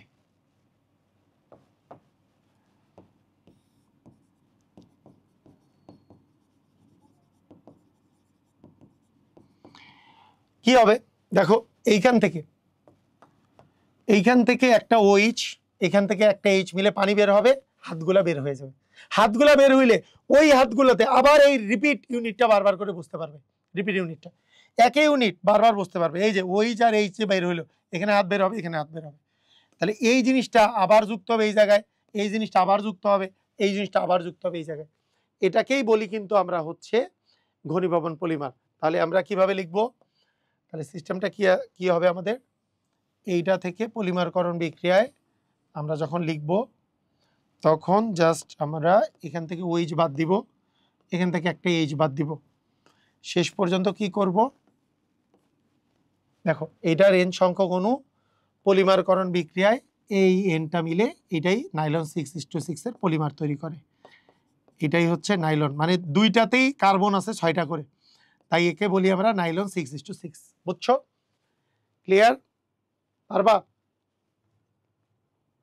খুব ইম্পর্টেন্ট, এটা কিন্তু তোমাদের ক্লাস 9-10 ছিল না বলো? এটা কিন্তু তোমাদের ক্লাস 9-10 ছিল, তাই না? হ্যাঁ, আচ্ছা, এখানে আরেকটা নাইলন 6 আছে, যেইটা অ্যাডমিশনে খুব ইম্পর্টেন্ট, শুধু নাইলন 6। এখান থেকে ভিন্ন ভিন্ন টাইপের কোশ্চেন আসে পরীক্ষায়, বিশেষ করে ইঞ্জিনিয়ারিং অ্যাডমিশন পরীক্ষায় এবং ভার্সিটি এবং মেডিকেলেও এখান থেকে তোমার কিছু MCQ আসতে পারে এই নাইলন 6 থেকে, শুধু নাইলন 6। এটা দেখো, নাইলন 6টা তৈরি শুরু করি আমরা ফেনল থেকে, ফেনল, এবং এই ফেনলের সাথে এই তুমি যদি হাইড্রোজেন যোগ করো, হাইড্রোজেন, নিকেল 300 ডিগ্রি সেলসিয়াস তাপমাত্রায়, বলো হাইড্রোজেন যোগ করলে কি হবে? মনে আছে তোমাদের বেনজিনের সাথে যখন হাইড্রোজেন যোগ করতেছিলা কি তৈরি হচ্ছিল? হেক্সেন তৈরি হচ্ছিল না, সাইক্লোহেক্সেন। তাহলে এখনো তো এই যে গল্লুটা চলে যাবে, মানে ডাবল বন্ডগুলো চলে যাবে, গল্লুটা বাদ। তাহলে এইটা তৈরি করবে হচ্ছে সাইক্লোহেক্সানল। সাইক্লোহেক্সানল মানে গোল্লাটা চলে যাবে, মানে কি ডাবল বন্ড চলে গেছে, সাইক্লোহেক্সানল তৈরি করলো। বুঝছো? সাইক্লোহেক্সানল তৈরি করছে। ভালো করে মনোযোগ দাও, পারবা, নিজেই পারবা, একবার বুঝে বুঝে করো। কিন্তু নিজে করতে গেলে টাফ হয়ে যাবে পরে, মানে একা একা একা একা যদি বুঝতে যাও একটু ঝামেলা হইতে পারে। এখন আমি বুঝাই দিচ্ছি, দেখবা যে ইজি লাগবে। নিজে একবার প্র্যাকটিস করবা, দেখবা যে ইজি লাগতেছে। এইটার সাথে আমি যদি বলি কপার 250, কপার 300 ডিগ্রি সেলসিয়াস তাপমাত্রায়, অ্যালকোহলে পড়াইছিলাম না, কি ছিল? কপার 300 ডিগ্রি, সিলভার 250 ডিগ্রি, এটার বিক্রিয়া কি ছিল মনে আছে? পড়িয়েছি কিন্তু, তোমাদের এই প্লে লিস্টে পড়িয়েছি। কি হইতো? হাইড্রোজেন অপসারণ হইতো। এখান থেকে 2টা হাইড্রোজেন অপসারণ হবে, এখান থেকে একটা, এখান থেকে একটা। হাইড্রোজেন অপসারণ হইলে এই যে দেখো, আরে এটা ডাবল বন্ড ও হয়ে যাবে। বুঝছো? তাহলে সাইক্লোহেক্সানল থেকে তোমার সাইক্লোহেক্সানোন তৈরি করে ফেললো। আচ্ছা আমি নামগুলো লিখে ফেলি। প্রথমে হচ্ছে ফেনল, তারপরে সাইক্লোহেক্সানল। দেখো আগের বিক্রিয়া যেগুলো আমি তোমাদেরকে পড়িয়েছি, ওগুলো বিক্রিয়া জানলে তোমার কিন্তু এই বিক্রিয়াগুলো কঠিন লাগবে না। কপার 300 ডিগ্রিতে হাইড্রোজেন অপসারণ হয়, তাহলে সাইক্লোহেক্সানোন তৈরি করবে। আরো কাহিনী আছে, দেখো কি হবে। এইটার সাথে তোমাদের মনে আছে আরেকটা কাহিনী, একটু আমি বলি। একটা কাহিনী মনে আছে, তোমাদেরকে পড়িয়েছিলাম, তোমাদেরকে একটা অ্যালডিহাইড কিটোনে আমি পড়িয়েছিলাম যে অ্যালডিহাইড কিটোনে নাইট্রোজেন যুক্ত যে কোনো জিনিসের বিক্রিয়ায়, নাইট্রোজেন আছে এমন যে কোনো জিনিসের বিক্রিয়ায় কি তৈরি করে? মানে তোমার মানে NH2 আছে এমন যে কোনো কিছুর বিক্রিয়ায় কি তৈরি করে মনে আছে? ধরো এইটার সাথে তুমি হাইড্রোক্সিল অ্যামিন তুমি বিক্রিয়া করাইলা, হাইড্রোক্সিল অ্যামিন, বুঝছো? হাইড্রোক্সিল অ্যামিন বিক্রিয়া করাইলা, NH2OH। তোমাদের এই বিক্রিয়াটা আমি পড়াইছিলাম, হাইড্রোক্সিল অ্যামিনের বিক্রিয়া। মানে এই NH2 আছে এমন কোনো কিছুর সাথে অ্যালডিহাইড বা কিটোনের বিক্রিয়া কি তৈরি করে? ঘনীভবন বিক্রিয়া দেয়। H2 আর O মিলে পানি তৈরি করে।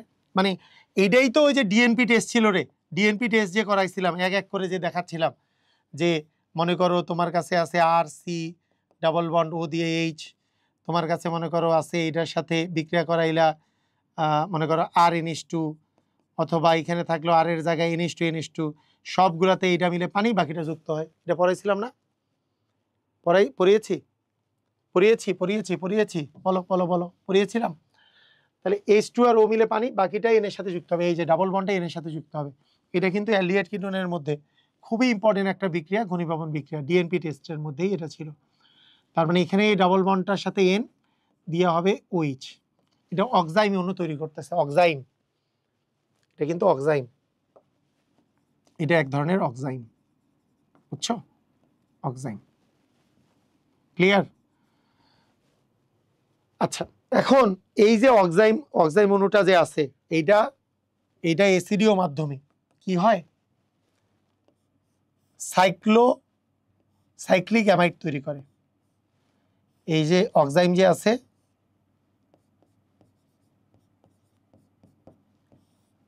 এটা সাইক্লিক মানে সাইক্লিক কি তৈরি করে? সাইক্লিক অ্যামাইড তৈরি করে। সাইক্লিক অ্যামাইডকে বলে ল্যাকটাম, সাইক্লিক অ্যামাইড। এখন দেখো এইখানে সাইক্লিক অ্যামাইড কিভাবে তৈরি করবে, দেখো এখানে কার্বন আছে মোট 6টা কার্বন থাকলো, আবার আসবে নাইট্রোজেন। তো অ্যামাইড যে তৈরি করবে, অ্যামাইড তৈরির জন্য তোমার লাগবে C ডাবল বন্ড O, কিন্তু সাইক্লিক অ্যামাইড, চক্রের মধ্যে নাইট্রোজেন থাকবে। মোট কার্বন থাকবে কয়টা? মোট কার্বন থাকবে হচ্ছে 6টা কার্বন থাকবে। এইটা হচ্ছে সাইক্লিক অ্যামাইড। দেখো ভালো করে বুঝো, ভালো করে খেয়াল করো আগে।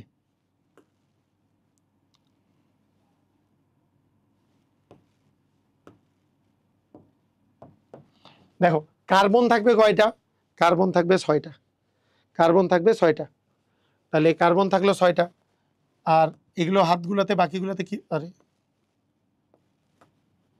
হাতগুলোতে H2 দিয়ে দাও, কারণ 2টা করে হাত পূরণ হয়েছে, H2 দিয়ে দাও।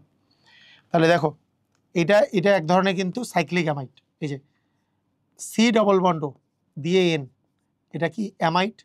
সাইক্লিক অ্যামাইডকে বলে ল্যাকটাম।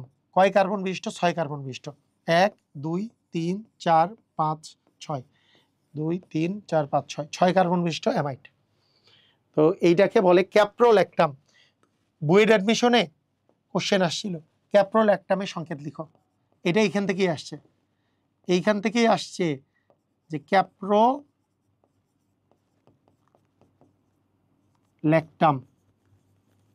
এটার নাম হচ্ছে ক্যাপ্রোল্যাকটাম। কথা কি বুঝছো? এটার নাম কি?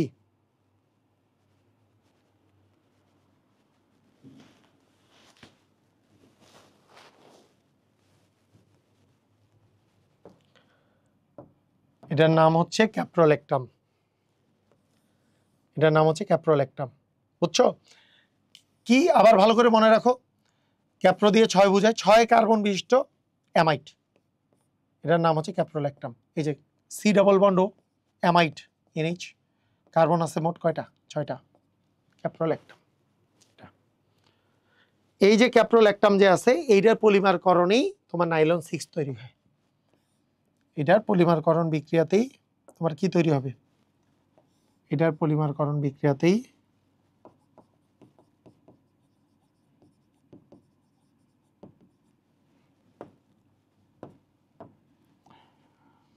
দেখো CH2, সি ডাবল বন্ড ও দিয়ে এনএইচ, সি ডাবল বন্ড ও দিয়ে হচ্ছে তোমার এনএইচ, আর CH2 কয়টা আছে, 1 2 3 4 5টা, CH2 আছে 5টা, দিয়ে এটা, এইটার এন সংখ্যক যে আছে এটাকে বলে নাইলন 6, এটাকে বলে নাইলন 6, ঠিক আছে।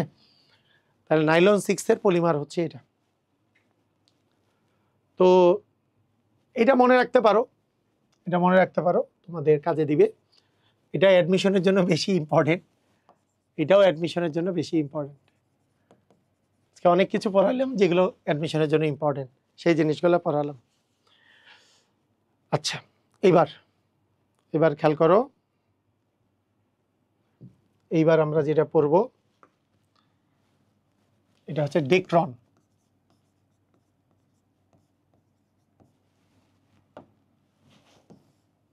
এটার নাম হচ্ছে ডেক্ট্রন। দেখো নাম এইখান থেকে কিন্তু সংকেত আসে অনেক। একটা জিনিস দেখো, মনে করো তোমার এখানে বেনজিন আছে, এরকম করে বেনজিন চক্র, ডিব্বা, ডিব্বাটা আছে, এই যে ডিব্বা, ডিব্বার এক পাশে COH দিছো, আরেক পাশে COH দিছো, এটার নাম জানো, এটার নাম জানো, এটার নাম হচ্ছে টেরিথেলিক অ্যাসিড। মুখস্থ করো, এটার নাম কি, টেরিথেলিক অ্যাসিড, এটার নাম হচ্ছে টেরিথেলিক অ্যাসিড। মানে বেনজিন দিয়ে দুই পাশে COH দিছো, এটার নাম হচ্ছে টেরিথেলিক অ্যাসিড। বুঝছো? বেনজিন দিছো, দুই পাশে COH দিছো, এটার নাম হচ্ছে টেরিথেলিক অ্যাসিড। এইটার সাথে ইথিলিন গ্লাইকল, ওই যে গ্লাইকল বেয়ার পরীক্ষা যেটা তৈরি হয়েছিল, বেয়ার পরীক্ষা যেটা তৈরি হয়েছিল, CH2 দিয়ে নিচে ওইস, আবার CH2 দিয়ে নিচে ওইস, আচ্ছা এই পাশে ওইস দিই, পাশে ওইস দিলাম, এই পাশে ওইস দিলাম, এই দুইটার বিক্রিয়ায়, এই দুইটার বিক্রিয়ায় তোমার দেখো কি তৈরি করবে, টেরিথেলিক অ্যাসিড এবং ইথিলিন গ্লাইকল, এটার নাম হচ্ছে ইথিলিন গ্লাইকল। বেয়ার পরীক্ষায় যেটা ছিল, এইটার OH আর এইটার H মিলে পানি তৈরি করবে, এই দুইটা মিলে পানি, বাকিটা যুক্ত করব, বাকিটা আমরা যুক্ত করে দিব। দেখো এভাবে যুক্ত করব তোমার, দেখো আগে এখানে বেনজিন চক্র আছে,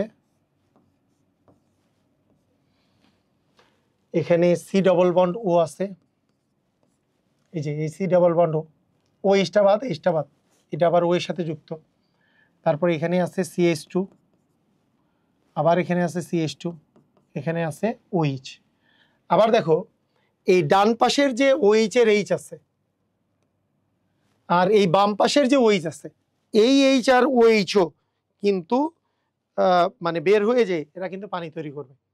তার মানে এক জায়গায় কিন্তু ডাবল অণু পানি তৈরি করতেছে, ডাবল, মানে এই পাশের OH আর এই পাশের H মিলেও কিন্তু পানি তৈরি করবে। তাই বাম পাশে অ্যাকচুয়ালি থাকবে তোমার C ডবল বন্ড O দিয়ে হাত, আর এখানে O দিয়ে একটা H তো চলে গেছে, O দিয়ে হাত, প্লাস হচ্ছে H2। তাই এটা সমতা, মানে আমরা এইভাবে বলতে পারি এটার n সংখ্যক, এইটার n সংখ্যক মিলে এইটা তোমার পলিমারটা তৈরি করতেছে, আর এটা তো তোমার H2O তো তোমার টুয়াইস n মাইনাস 1 সংখ্যক তৈরি করবে। এটা কি বুঝেছো? বুঝছো? তো এইটাকে বলে ডেক্রন বা পলিইথিলিন, এই যে ইথিলিন টেরিথ্যালেট, এটার নাম পলিইথিলিন টেরিথ্যালেট। তো পিইটি, এটাকে সংক্ষেপে অনেক জায়গায় পিইটিই লেখে, অনেক জায়গায় পিইটি হিসাবে ব্যবহার হয়, অনেক জায়গায় পিইটি হিসাবে ব্যবহার হয়। ডেক্রনের পলিইথিলিন টেরিথ্যালেট, এই যে পলিইথিলিন টেরিথ্যালেট অথবা পলিইথিলিন টেরিথ্যালেট, যেভাবে করে লেখো সমস্যা নেই। এটা আসলে এই জিনিসটা, এটা হচ্ছে ডেক্রন। ডেক্রনের কিন্তু বিভিন্ন টাইপের ব্যবহার আছে, যেমন সুতা হিসাবে এর ব্যবহার আছে, সুতা হিসাবে এর চমৎকার ব্যবহার আছে। আবার এইটা কিন্তু প্লাস্টিক হিসাবেও ব্যবহৃত হয়, প্লাস্টিক হিসাবেও এটা ব্যবহৃত হয়, প্লাস্টিক হিসাবে ব্যবহৃত হয়, আবার সুতা হিসাবেও ব্যবহৃত হয়, সুতা হিসাবেও ব্যবহৃত হয়। তো সেই জন্য আমাদের ডেক্রন একটা খুবই ইম্পর্টেন্ট একটা পলিমার, বুঝছো? খুবই ইম্পর্টেন্ট পলিমার। ওকে, আমাদের আর কি পলিমার আছে? আর পলিমারগুলো সম্পর্কে খুব বেশি বলা নাই। যেমন অ্যালডিহাইডের পলিমারে আমি যদি তোমাকে বলি, যে urea formaldehyde resin, urea formaldehyde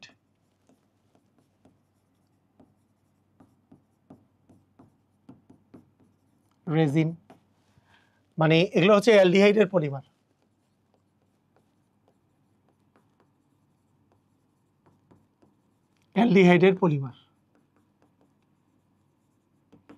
অ্যালডিহাইডের পলিমারগুলো সাধারণত ঘনীভবন পলিমার হয়। ইউরিয়া ফর্মালডিহাইড রেজিন জিনিসটা কি? ইউরিয়া ফর্মালডিহাইড রেজিন মানে খুবই সহজ। ফর্মালডিহাইড কি জিনিস? ফর্মালডিহাইড এটা। ইউরিয়া কি জিনিস? ইউরিয়া হচ্ছে NH2CO NH2, এটা তো ইউরিয়া। এই দুইটা যুক্ত হয়ে ইউরিয়া ফর্মালডিহাইড রেজিন তৈরি করে। এখান থেকে দেখো, এখান থেকে H আর এখান থেকে O, এই যে H2 আর এখান থেকে O মিলে পানি তৈরি করবে। তাহলে তোমার কি তৈরি হলো বলো? তোমার জিনিসটা কি হইলো? এটা ইউরিয়া ফর্মালডিহাইড রেজিন যে আছে, এটা কিভাবে করে তৈরি হবে বলো? কিভাবে তৈরি হবে বলতে পারবা? বলো, এই দুটাকে একত্রিত করলে তুমি কিভাবে করে যৌগটা পাবা?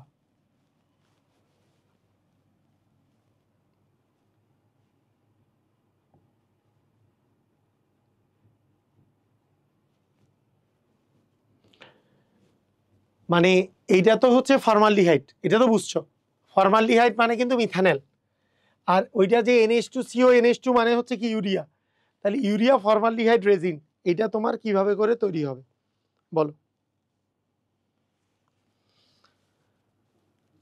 আচ্ছা, এটা দেখো কিভাবে তৈরি হয়, খেয়াল করো।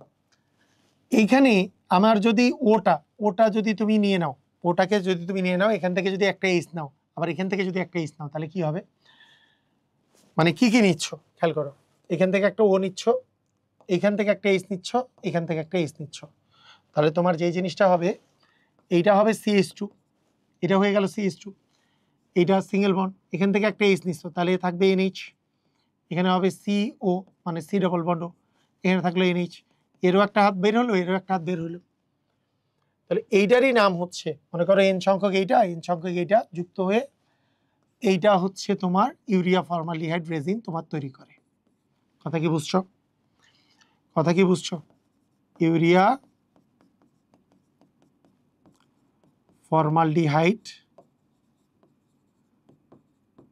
রেজিন তোমার তৈরি করে।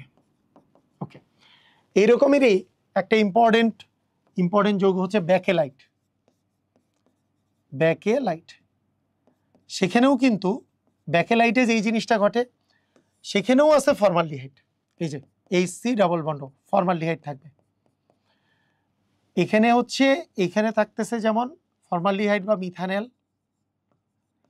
প্লাস এখানে ছিল ইউরিয়া, আর এইখানে থাকবে ফর্মালডিহাইডের সাথে ফেনল। এই দুইটা যুক্ত হইলে তোমার যেই জিনিসটা তৈরি করবে সেটা হলো যে এইখানে দেখো এই যে ফেনলের এই বরাবর আর এই বরাবর একটা করে হাত বের হবে, তাহলে দুইটা হাইড্রোজেন বের হইল।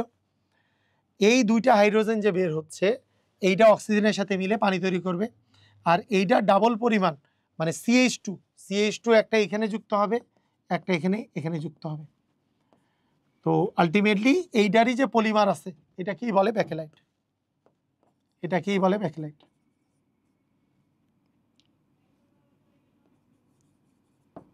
ব্যাকেলাইট কিন্তু একটা শক্ত পলিমার, এটা কিন্তু খুব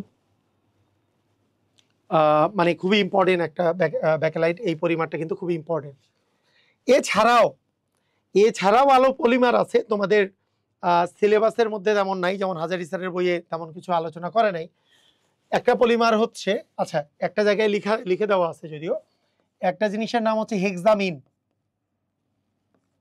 হেক্সামিন। এইটা নিয়ে বিভিন্ন সময় পরীক্ষায় আসছে, যেমন মেডিকেল ভর্তি পরীক্ষায়, বা ইউরোট্রোপিন।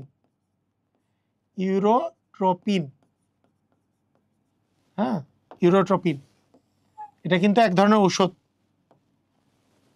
এটা হচ্ছে মূত্রের ঔষধ,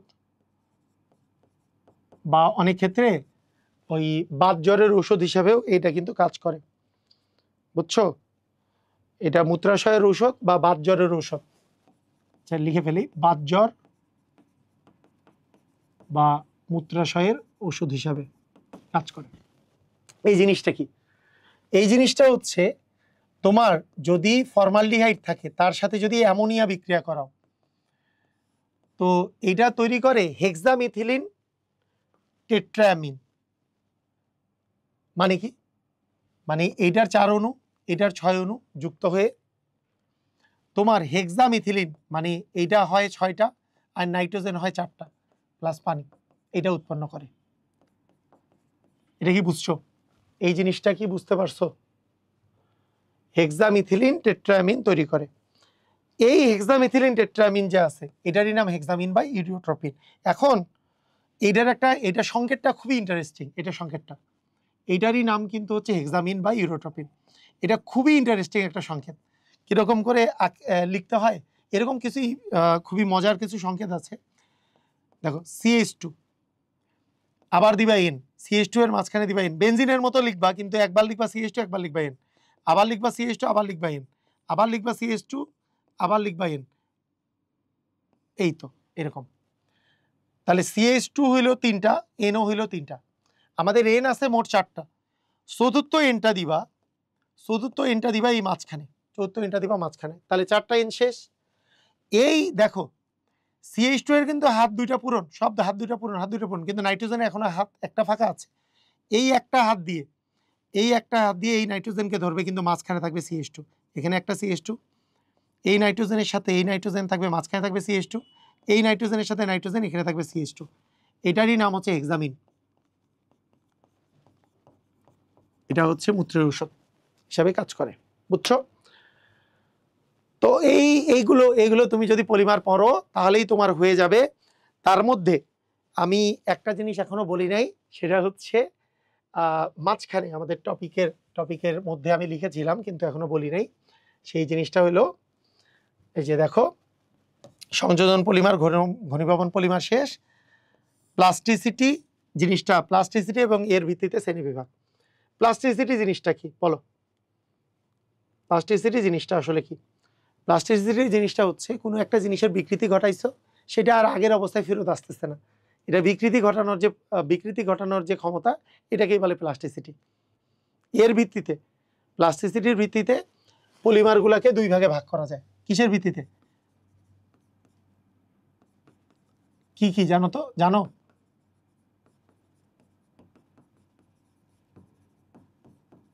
পলিমার আসলে দুই প্রকার আছে। এটা সম্পর্কে কিছুটা মনে হয় তোমাদের 9 10-এ ছিল। একটা পলিমারের নাম হচ্ছে থার্মোপ্লাস্টিক,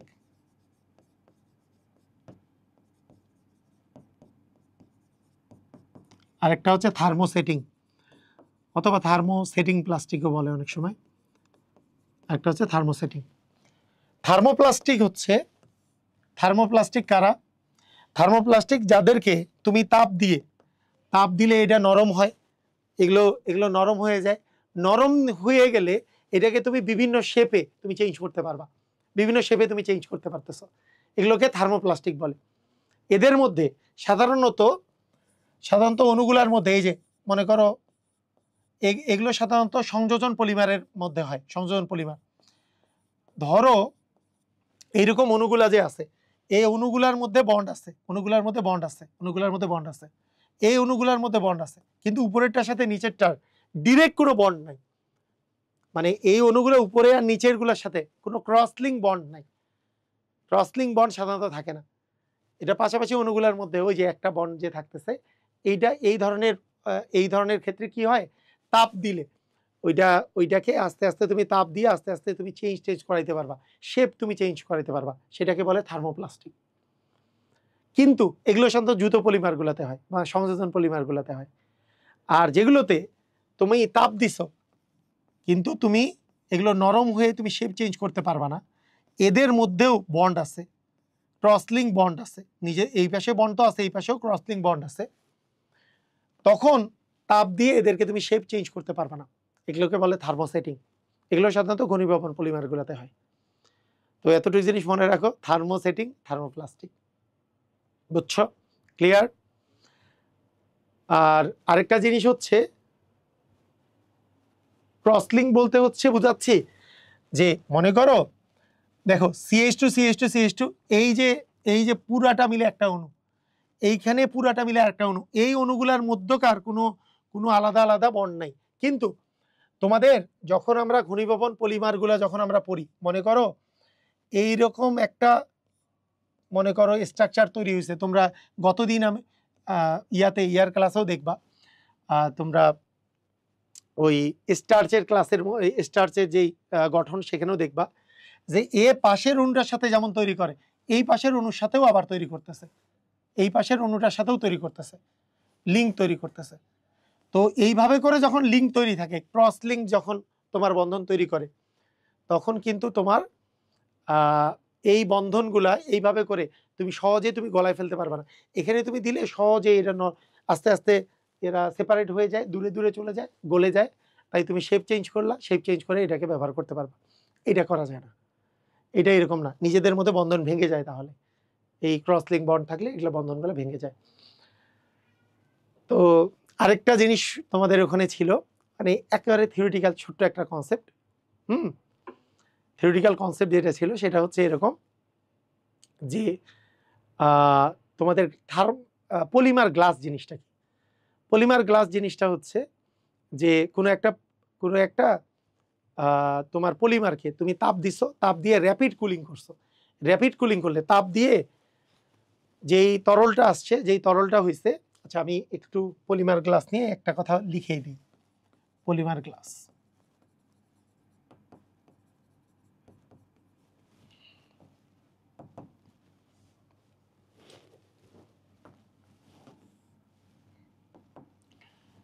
তো কোনো একটা পলিমারকে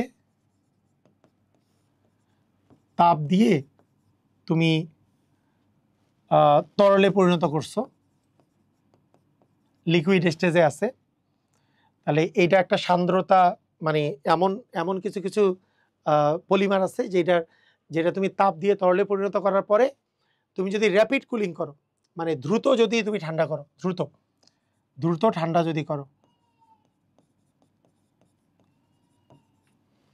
এইটা কাচে পরিণত হবে। এটাকে বলে অ্যামরফাস সলিডে পরিণত হয়, অ্যামরফাস সলিডে পরিণত হবে,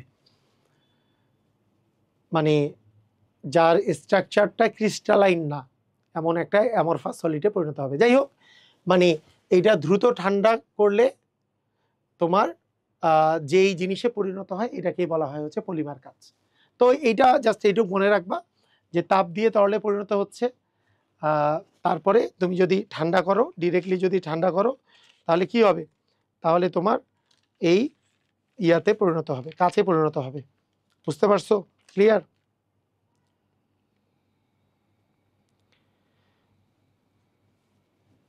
মানে এই তরলটা হচ্ছে সান্দ্রতাযুক্ত আঠালো তরল, আঠালো তরল, সেখান থেকে তোমার এটাতে পরিণত হয়।